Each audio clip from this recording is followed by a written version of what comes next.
Hi friends, welcome to back my channel. இன்றைக்கி நெய்யை வச்சு இந்த பிளேட்டில் ஊற்றி அதெல்லாம் கை வலிக்க சுற்றி இது பண்ணுற நேரம் மிக்ஸி ஜார்லேயே நம்ம செஞ்சுக்கலாம். நான் அந்த மாதிரி செஞ்சுருக்கிறேன், அதனால தான் உங்கள்கிட்ட நான் ஷேர் பண்ண போகிறேன். ரொம்ப ஈஸியாக இருந்து ஒரு 20-30 தடவை மிக்ஸியில் நம்ம போட்டு ஒரு 4-5 டீஸ்பூன் அளவுக்கு நான் கொஞ்சமாக தான் நெய்யை எடுத்துக்கிறேன். ஒரு 4-5 டீஸ்பூன் அளவுக்கு நெய்யை எடுத்து அது மிக்ஸி ஜாரில் கொஞ்சம் கொஞ்சமாக அரைச்சி கொஞ்சம் ஒரு தடவை அரைக்கும் போது கொஞ்சம் கொஞ்சமாக தண்ணி ஊற்றி அரைச்சி எடுத்தோம்னா உங்களுக்கு அந்த க்ரீம் பதம் வரும். நீங்கள் கையில் போட்டு இது பண்ணிக்கினே இருக்கிற நேரம் 100 டைம் 50 டைம் பண்ணுற நேரம் இது ஒரு 20 டைமும் நீங்கள் மிக்ஸி ஜாரில் பண்ணிக்கலாம். அதுக்கு தேவையான அளவுக்கு இப்போ அதுக்கு தேவையான நெய் ஜிஆர்பி நான் ஒரு சின்ன பாட்டில் தான் நான் வாங்கியிருக்கிறேன். இப்போ இதில் தேவையான அளவுக்கு ஒரு 5 டீஸ்பூன் அளவுக்கு நான் நெய் எடுத்துக்கிறேன். எடுத்து மிக்ஸி ஜாரில் போட்டு அரைச்சி ஒவ்வொரு தடவையும் கொஞ்சம் கொஞ்சமாக தண்ணி ஊற்றி அரைச்சி நான் எடுத்து உங்களுக்கு காட்டுறேன். பாருங்கள், இந்த அளவுக்கு ஒரு 5 டீஸ்பூன் அளவுக்கு தான் நான் நெய் எடுத்துக்க போகிறேன். இது மிக்ஸி ஜாரில் 5 டீஸ்பூன் அளவுக்கு நெய் எடுத்து நான் கொஞ்சம் கொஞ்சமாக தண்ணி ஊற்றி உங்களுக்கு அரைச்சி நான் காட்டுறேன். எந்த அளவுக்கு க்ரீம் வருது நீங்களே பாருங்கள். அடுத்து இது 1 கிளாஸ் தண்ணி அளவுக்கு நான் எடுத்துருக்கேன். ஏன்னா ஒவ்வொரு டைமும் கொஞ்சம் கொஞ்சமாக ஊற்றி நான் அரைக்கிறதுக்கு இந்த மாதிரி ஒரு போல் எடுத்து, ஏன்னா நம்ம கொஞ்சம் கொஞ்சமாக தண்ணி ஊற்றி அந்த தண்ணியெல்லாம் இதில் எடுத்து வச்சுக்கிறதுக்காக ஒரு டம்ளர், பெரிய டம்ளருக்கு தண்ணி. இப்போ இது ஃபுல் காலி ஆகிற வரைக்கும் கொஞ்சம் கொஞ்சமாக தண்ணி ஊற்றி ஒரு 30 தடவை அது நம்ம அரைச்சிடலாம். 100 தடவை கஷ்டப்படுற நேரம் மிக்ஸி ஜாரில் போட்டு 30 தடவை அரைச்சி எடுத்தோம்னாலும் போதும் ஒரு ட்ரிப்பும். பாருங்கள், இந்த அளவுக்கு தான் தண்ணி இப்படி வரும். இது அரைக்கும் முதல்ல கொஞ்சம் கொஞ்சமாக இப்படி ஊற்றி நம்ம அரைச்சிக்கிட்டே இருந்தோம்னா இந்த மாதிரி இப்போ ஃபுல் போலே ஆயிடுச்சு. இப்போ இன்னும் 2 தடவை போட்டு லாஸ்ட்டில் நான் இதில் ரோஸ் வாட்டர் கொஞ்சம் சேர்த்து அரைச்சிக்க போகிறேன்.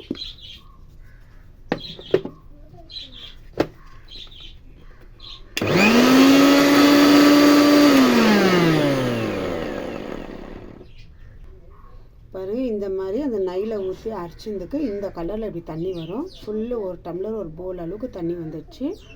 அந்த க்ரீம் எந்த அளவுக்குல இருக்குதுன்னு சொல்லிட்டு உங்களுக்கு காட்டுறேன்.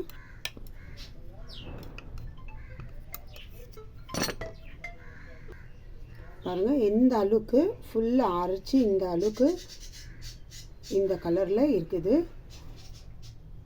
இப்போ இதில் நான் கை போடுறதுல இந்த மூடியில் இருக்கிறது உங்களுக்கு எடுத்து காட்டுறேன். நம்ம அரைச்ச இந்த சைடில் இந்த மாதிரி க்ரீம் மாதிரி வந்திருக்கும். இங்கே பாருங்கள்,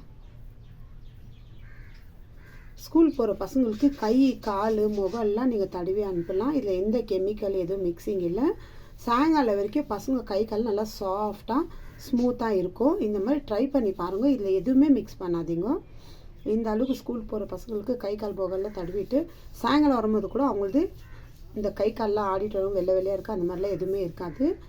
சின்ன பசங்கள்லேருந்து பெரியவங்க வரைக்கும் இது ட்ரை பண்ணி பாருங்கள். சூப்பர் ரிசல்ட் இருக்குது. அது இல்லாமல் இந்த வெயில் டைமில் இல்லாட்டி இந்த பனி டைம்லலாம் நம்ம கால் மூஞ்சி கை கால்லாம் வெடிச்சிட்டு இருக்கோம். அந்த மாதிரி டைமில் கூட இந்த மாதிரி நீங்கள் ஈஸியாக ட்ரை பண்ணி பார்க்கலாம்.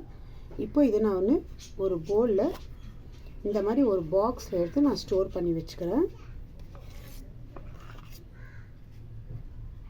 எப்படி இருக்குது பாருங்கள், எந்த அளவுக்கு ஒரு க்ரீம் மாதிரி இந்த மாதிரி நம்ம மிக்ஸி ஜாரில் போட்டு அரைச்சிக்கலாம். நீங்கள் ட்ரை பண்ணி பாருங்கள். மிக்ஸி ஜாரில் போட்டு அரைச்சாக்கா எந்த அளவுக்கு நம்மளுக்கு இந்த மாதிரி க்ரீம் கிடைக்குதுன்னு. அது சின்ன ஜார் எடுத்துக்கோங்க. பாருங்கள், ஒரு 5 டீஸ்பூன் அளவுக்கு தான் நான் நெய் எடுத்துக்கினேன். இந்த அளவுக்கு எனக்கு க்ரீம் கிடைச்சிருக்குது. இது அப்படியே ஃப்ரிட்ஜில் நார்மல் இடத்துல ஸ்டோர் பண்ணி வச்சுக்கலாம். தினம் பசங்களுக்கு இது ஒரு மாதத்துக்கு கூட நம்ம யூஸ் பண்ணிக்கலாம். நான் இப்போ இது ஒரு மாதம் யூஸ் ஆகிற அளவுக்கு தான் நான் எடுத்து வச்சுருக்கிறேன். பாருங்கள், எவ்வளோ சூப்பராக நம்ம வெளியே வாங்குறத வேண்டாம். வெறும் நெய்யிலே ஒரு 5 டீஸ்பூன் நெய்யில் ஒரு பாக்ஸு, மீடியம் சைஸ் பாக்ஸ் ஃபுல்லாக நம்மளுக்கு ஒரு வேஸ்லின் க்ரீம் மாதிரி ரெடி ஆயிடுச்சு. இது பெரியவங்க சின்னவங்க ஸ்கூலுக்கு போகிற பசங்களுக்கு கம்பல்சரி இது நீங்கள் அப்ளை பண்ணி அனுப்பிச்சிங்கன்னா சாயங்காலம் வரைக்கும் அவங்களுக்கு அப்படியே இருக்கும். என்ன ஒரு வேஸ்லின் தடவி அனுப்பிச்ச மாதிரி இருக்கும். ட்ரை பண்ணி பாருங்கள் ஃப்ரெண்ட்ஸ், சூப்பர் ரிசல்ட் கிடைக்கும். ஒரு நெய்யில் இந்த மாதிரி நம்ம பிளேட்டில் போட்டு கஷ்டப்பட்டு நம்ம இது பண்ணுற நேரம் இந்த மாதிரி மிக்ஸி ஜாரில் போட்டு நம்ம அரைச்சி எடுத்துக்கலாம். அதுக்கு தேவையான அளவுக்கு அது க்ரீம் வர அளவுக்கு நம்ம அரைச்சி எடுக்கணும். அந்த அளவுக்கு அரைச்ச பிறகு அது க்ரீமாக வரும். போட்டு அரைச்சிருந்து எடுக்கணும்னு நான் ஒரு 30 தடவை போட்டு நான் அரைச்சி எடுத்துருக்கிறேன். இந்த மாதிரி சூப்பரான ஒரு க்ரீம் கிடச்சிக்குது. இதே மாதிரி நீங்கள் ட்ரை பண்ணுங்க. இப்போ இதில் இந்த ஸ்பூனில் இருக்கிறதால நான் கை காலில் நல்லா தேய்ச்சிக்குவேன். இங்கே பாருங்கள் எவ்வளோ சாஃப்டாக இருக்குது பாருங்கள். இது நம்ம கையில் தேய்ச்சா கூட நம்மளுக்கு தெரியாது தேய்ச்சிருக்கிறோன்னு சொல்லிட்டுன்னு. லாஸ்ட்டில் நான் ஏன் ரோஸ் வாட்டர் மிக்ஸ் பண்ணிக்கினேன்னாக்கா ஸ்மெல்லு நல்லா இருக்கும். லாஸ்ட் ஒரு 2-3 தடவை கொஞ்சம் கொஞ்சமாக ரோஸ் வாட்டர் மிக்ஸ் பண்ணி அரைச்சிட்டு அந்த தண்ணியை எடுத்துடுங்க. பாருங்கள், ட்ரை பண்ணி பாருங்கள், சூப்பராக ரிசல்ட் கிடைக்கும். Bye friends.